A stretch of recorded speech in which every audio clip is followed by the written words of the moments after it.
Yung mga idol, welcome back sa ating channel dahil may bagong pag-uusapan na naman tayo dito sa Basketball Talk. Sa ngayon nga, kulang pa ang Lakers ng dalawang player upang makumpleto nila ang 15-man lineup. Subalit ayon sa rumor, isa na lamang ang kukuhain nila at ito ay isang center.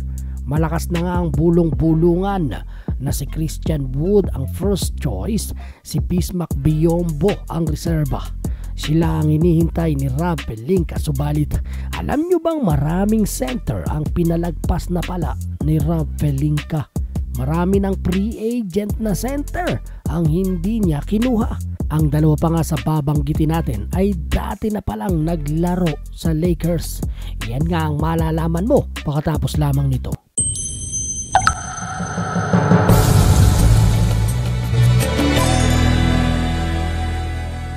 Mga idol, una sa listahan si Mo Bamba.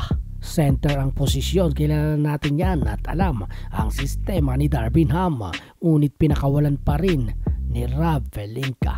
Kapalit noon ng second round pick, mukhang nasayang ang pagkuha sa kanya mula sa Orlando Magic at nang binitawan siya ng Lakers, kaagad na pinulot ng Philadelphia 76ers.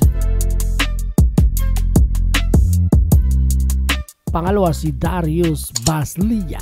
Pang small ball center ito mga idol, 23 years old, may tira sa labas. Nasayang lamang dahil nauna ng Lakers ng Brooklyn Nets. Marahil hindi siya ang priority noon ng Lakers dahil sa taas nito na 6'8" para sa isang center ay nagdalawang isip si Rob Pelinka.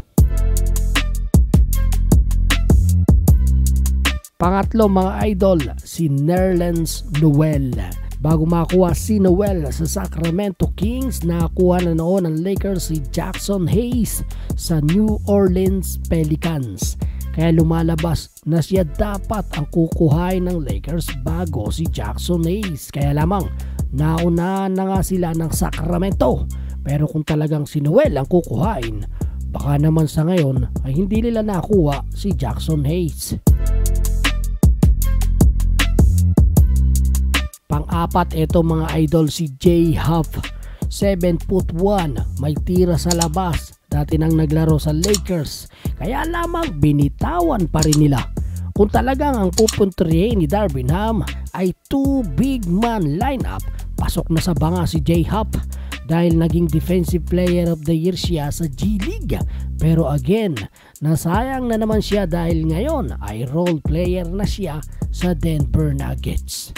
Yung mga idol, nagustuhan mo ba ang video natin for today? Kung gusto mo ng ganitong klase ng video, mag-subscribe ka na, hit the bell, select all para sa premyo ay kasama ka. Bisitahin mo na din ang ating Facebook page. Muli, salamat po, ako si John. Ito ang Basketball Talk. Basketball Talk, ipapakita